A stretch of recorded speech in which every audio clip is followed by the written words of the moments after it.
All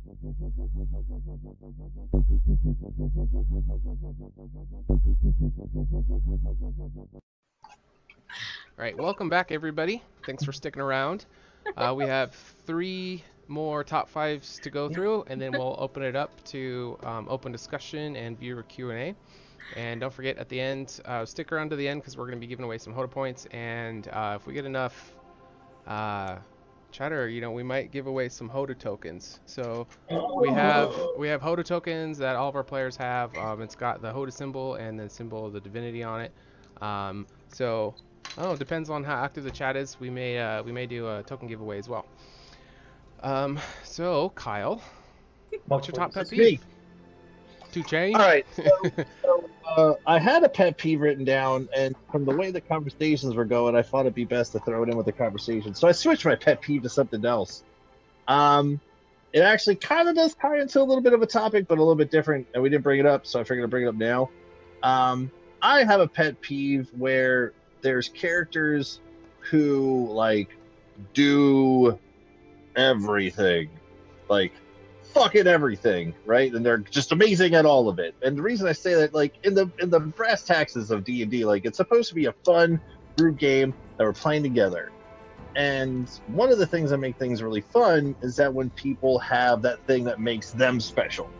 We talked about rogues with doors and locks and things, and clerics are the healers, and druids talk to trees and shit. Like, whatever it is. I'm broad stroking here, but stroking. I think keep in mind, folks, the bard with jacks of all trades is letting you know he doesn't like it when people are good at everything. And to be honest, I mean, it's one of those things where, like, I try, even in our game, not to intervene in everything. I like it for everyone to have their moment to be like, I'm not gonna go be the badass. Like, I'm not gonna go and jump in front of the big 6'7" guy and try to fight him. I might try that now, but I'm gonna say you are like, what I am happening. what my stats tell me I can do. It's like, I just like the dynamic where everyone contributes maybe 1 or 2 ways, and when you have that one character who just does everything amazing, it's like, why are we even playing? I mean, I guess I'll just watch you do everything, I guess, and I'll participate in combat when it happens. So, very broad stroker, whatever. Play all, do all characters. I'll broad stroke you any day, any day. That's my boy. That's my boy. That's why I keep hanging out with you guys. The bromance is real. I agree with you. I think bromance is real. But anyway, you guys, can certainly open up on that. But I just thought, I don't know if anyone's experienced it personally or, whatever, or heard of it. Yeah, usually, like, one of the bigger ones I see is when someone takes the lead all the time, as in, like, they're the planner, they're the decision maker, they're the ones that, like, forces all the direction. Mm-hmm. And instead of, like, engaging other players or trying to, like, balance out the things, they're usually the ones that are the, like, again, as you said, it's like, why am I here playing when you're just taking it all, doing it all. Mm-hmm. Going all which way you want. Oh, go ahead. Sorry, go ahead. You go. Like I say, I've definitely experienced it as a player of somebody else taking that role, and it got so bad to a point where I hate to admit this, but there was times I just took like 5-minute break to go get water and re-up on everything, and that person's still talking. They're still doing all the roles, and it's like, all right, I guess I'm just a passive player now in this game, and yeah, it's a quick way to suck out all the fun. Mm-hmm. Again, and those players seem to be, they fall into a lot of the pet peeves or mistakes of power gaming, metagaming, of just trying to win D&D instead of experience it. Yeah, because I like how Shaun gave us negatives on our modifiers. Like, I mean, mm-hmm. all of our skills, everyone except Rin has a -10 in history, so it's like, no hope. I've seen so many negatives on that roll. Mm-hmm. Yeah. I think Shaun had me do a history check one time. I was like, why? Like, why am I doing it? Like, I didn't ask for one. I think I might have asked the question, but he's like, well, do a history check. I'm like, okay, I don't know anything. I don't know. I'll make the decision for you. I mean, at that point, you're not rolling to see like how much you know. You're rolling to see how little you know. Right. Right. Yeah. But it's just one of those things that as we were having our conversation, I did kind of just think of like it's just one of it's not fun with just one person. Like it's again gray area of like having the leader of the group take us to go do stuff. Like someone just make a decision, we go do it. That kind of maybe plays a little bit into it, but I'm more or less talking about like specific like role playing or mechanical aspects where this is actually a good place for this character to shine or this one. But the end all get all guy goes and does it, and it's like, okay, fine, I guess. Cool. Anyway, Kayla, what do you have to win? Oh, you want me to do my pet peeve now? No. So what do you have to throw in on my pet peeve? I don't care what yours is. Yeah, the spotlight's still on Con. Sorry, I was. That's why I was so thrown off. I was like, oh, he's never cared before. Unless he's friendly. When he's friendly, he loves That's not true, Kayla. It's okay. You shut it down real quick, so hope was gone. But yeah, no, I agree. I think that D&D is a group game. Like you can have solo campaigns and stuff, and I mean those never really last long because people just get bored with it because it's not fun when you're the only one going up against all these different challenges. Even if you're really good at it, I mean it's not fun. It's more fun to do it as a group together, and as a group together, like there are going to be different strengths and weaknesses, and as a player, it's important to realize, okay, this person's really good at doing this, and even though I'm also good at doing this, I'm going to let them have control over this kind of area, like the negotiations and the bargaining and things like that, because I can handle this area that they can't.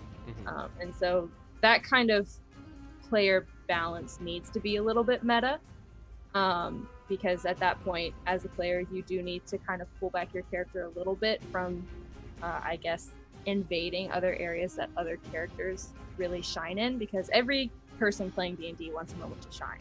And like they want to be able to be like, oh, I can do this thing really, really well, and even though I can't hit a monster to save my life, at least I can get us a really good deal on health potions. Like I mean, it's just like little things like that, like being able to be part of a party is what D&D is all about. And if there's just one person leading the party, like you said, there's no point in playing at that point. It's just sitting back and watching somebody else create your story, which is very frustrating. It brings up... I think... Oh, no. Go ahead. I think it's also good as a DM to never be afraid to tell somebody they can't do something.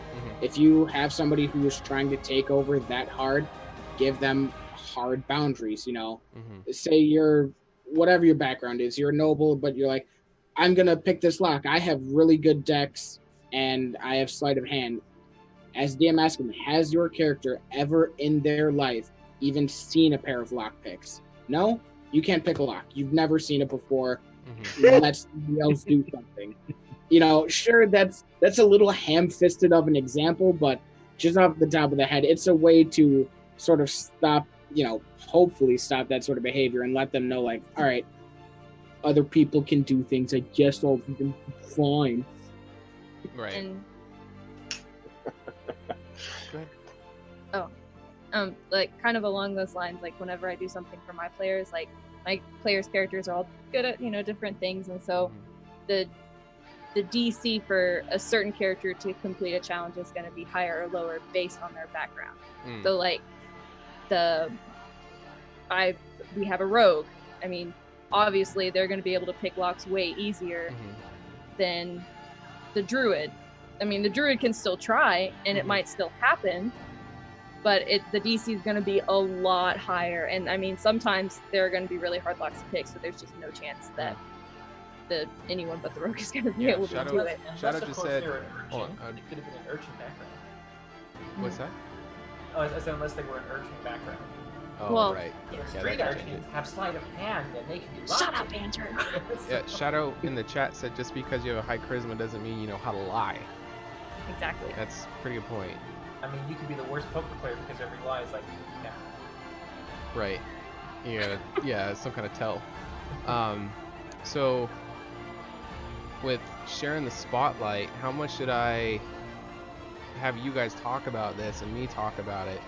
before we even began, and even our first probably 4 games. It's do you guys remember all that?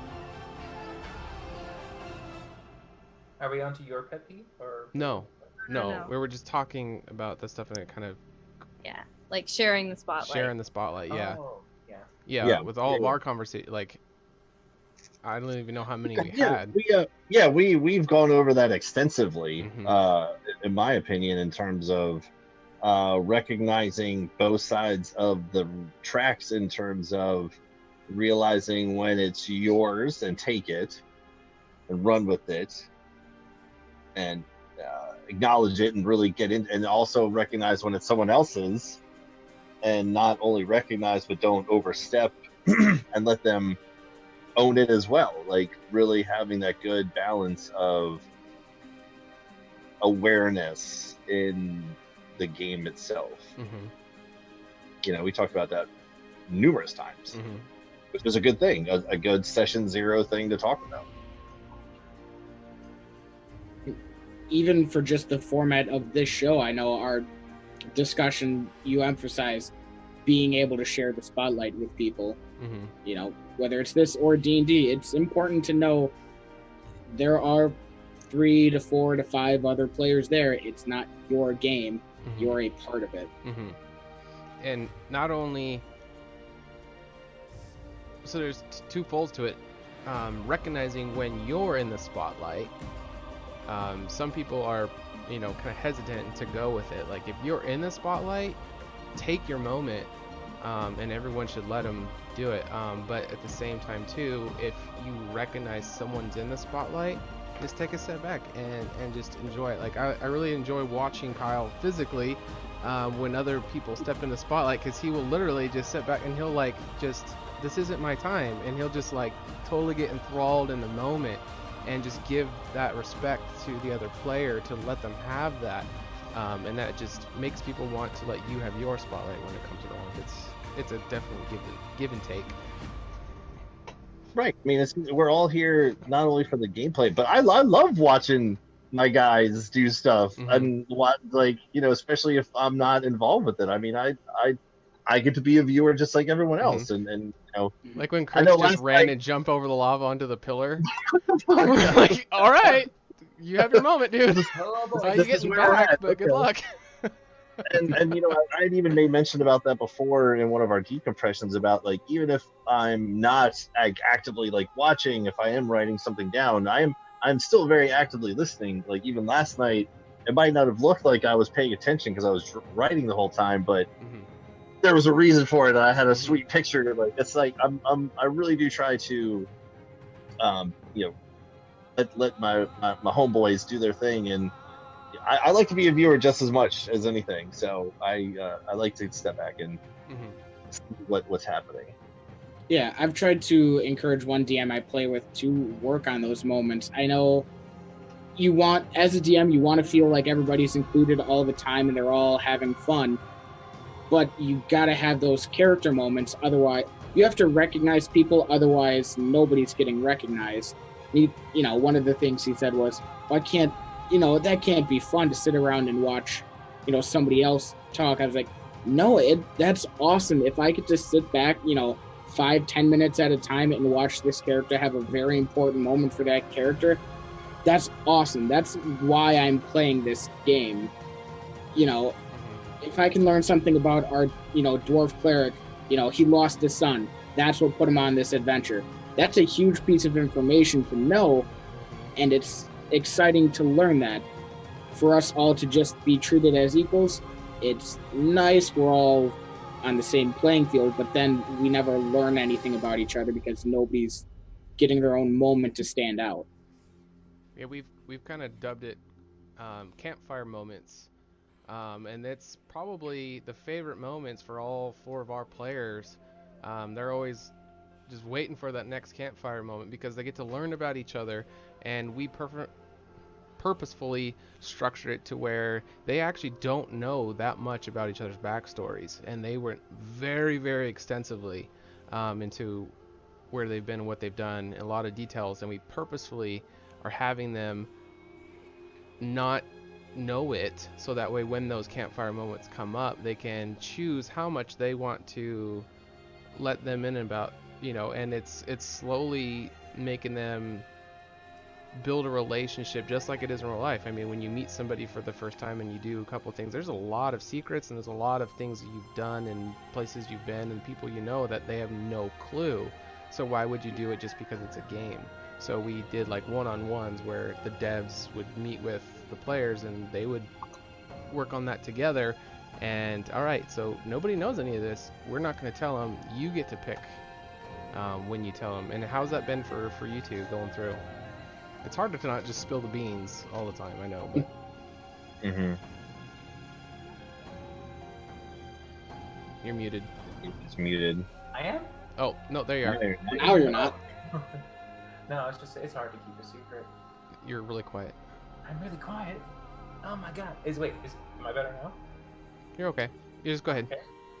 It might have been my leg. I had my leg right here, which is kind of right in between me and the mic. You sound better now. Yeah. Okay, yeah, it might have been the leg. No, I just said it's really hard to keep a secret. It's really hard to hold your story back to the other players. Because in real life, or in the real life, you would know that in your character's life, you probably wouldn't be like an open book so much. Mm-hmm. But it's good. It's good because it also keeps something interesting to share every time. So it's not like everything gets thrown out all there. And it's like, now what? Mm-hmm.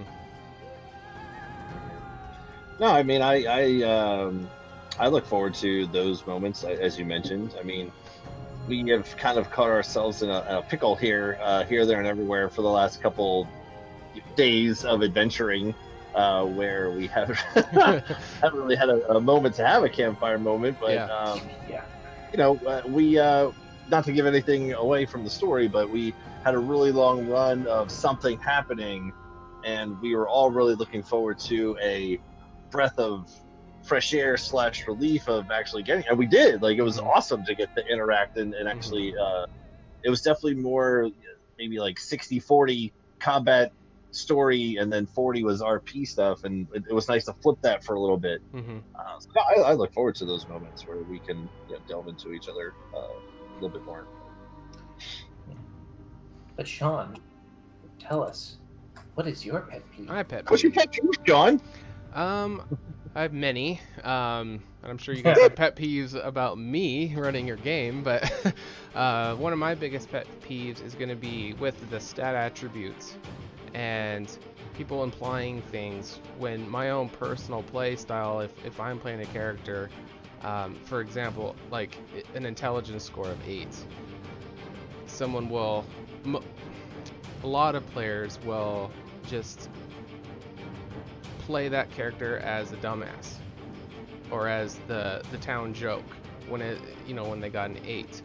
The first thing is, you're not just a commoner, you're an adventuring person, so you're going to be probably smarter than the average person. So if it's a common knowledge thing, someone with an 8 score, I think, would know at least of it for the most part. I think that if you're gonna play an unintelligent character, opposite of Rin. I was just adjusting. No, your character's very intelligent. These were kind of bugging me. If you're gonna play an unintelligent character, it should be because you want to play one, or it's because of the character you have developed, not because it's an 8 score. Does that make sense? So I mean, I think if you had even a 10 or an 11, if you still want to play your character as an idiot, that's fine, but I hate the stigma of 8 intelligence, you don't know anything, because it's just, that number is to make a modifier that goes onto a d20 roll. Your maximum isn't as high as somebody, but you could still roll a 17, 18, 19, 20 on a dice, you know what I mean? So you can still do intelligent feats, so you couldn't be a simpleton. Does that make sense to me? To me, that's how I view that, and seeing people who just assume that, that stigma, that is a huge pet peeve of mine. Yeah, I can, from personal experience, I've played the 8 intelligence idiot character, but he wasn't so dumb he didn't know how to do anything. He was a half-orc monk, and you know, he was mostly just he knew how to punch things, and that's what he did. So you know, we made the joke one time. You know, something like, "Well, Mash, what do you think?" "Huh, Mash thing. You make good joke." Right. But there was, you know, we found this riddle written in Dwarvish. Somehow nobody in our party spoke or read Dwarvish, but if you check the book, the Orcish script is in Dwarvish. So the DM said, all right, you can technically read it, you can try and piece it together, give me an intelligence check. Nat 20. Orc figured out the riddle. Well, he read the riddle out loud to the group, and then they figured it out. But yeah, I wasn't gonna say, oh, no, 8 intelligence, he can't read. Right. It was, all right, make your roll. And Mash think it say this, and then then we figured it out. But yeah, it's like you playing that simpleton character. I think is great. I mean, it adds a lot of comedy too to an adventure. It can be really fun to play, but I don't think playing that because you put an 8, you know, like you don't have to be that because you have an 8. Yeah, I wish I could remember where I found it, but there was this list I saw of like, here's every stat you have, and here's a good way to sort of gauge how your character would be based on the score you got. So like for intelligence, 10 was you're about average intelligence. 8 was you understand basic concepts and you have common sense, but you know, long-term plans might be a little beyond you. So it's like, yeah, you're not very smart, you don't really plan things ahead, but you know how to put your pants on. You're not just taking dumps in the middle of the street like an idiot. Right. Build off on that for intelligence-based things like that. I've always You're really quiet again. Oh no, Mike, why are you hating me so? We're just gonna have to Michael. Better now? Am I here? Just keep going. Am I going? Do you love me now? That got weird. Okay, am I here? Just speak louder and you should be fine. All right.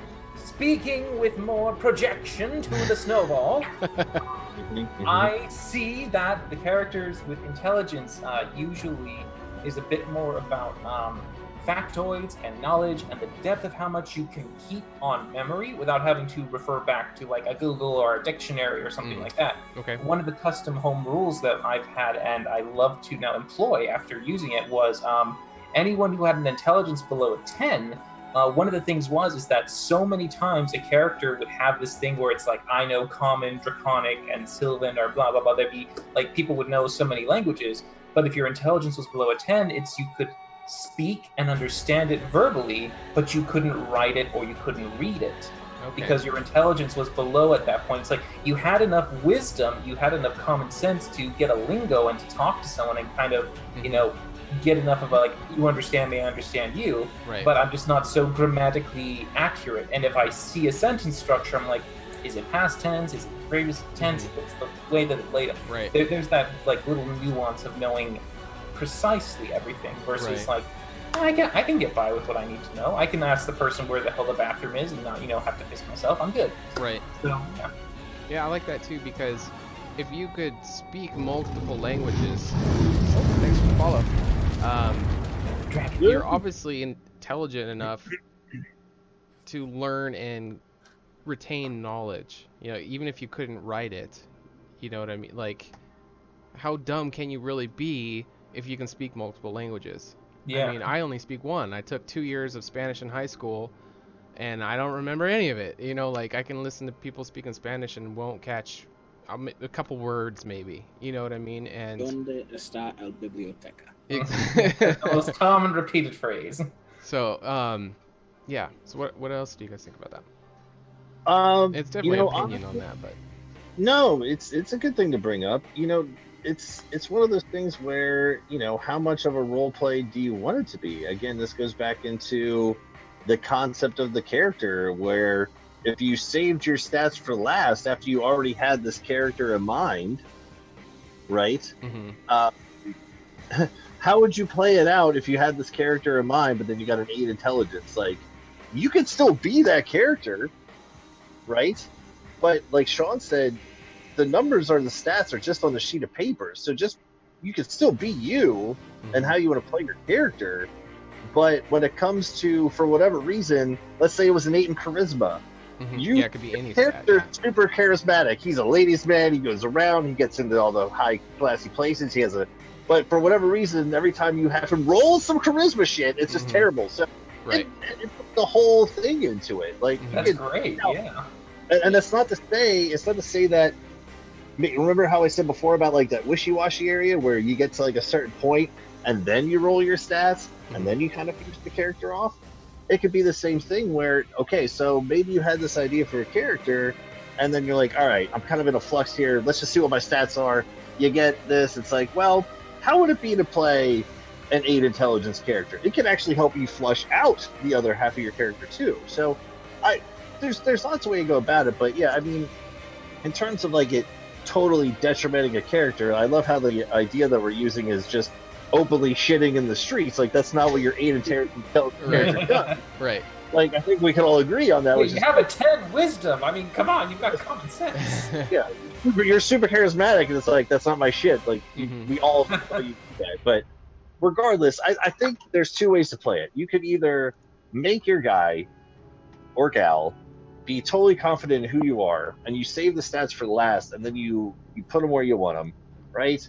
Or if you're in the wishy-washy and you come back and you finish it off, and it's like, actually, it'd be kind of fun to play a guy who, let's say you're a fighter, you're a dex-based fighter, and you're 8 strength.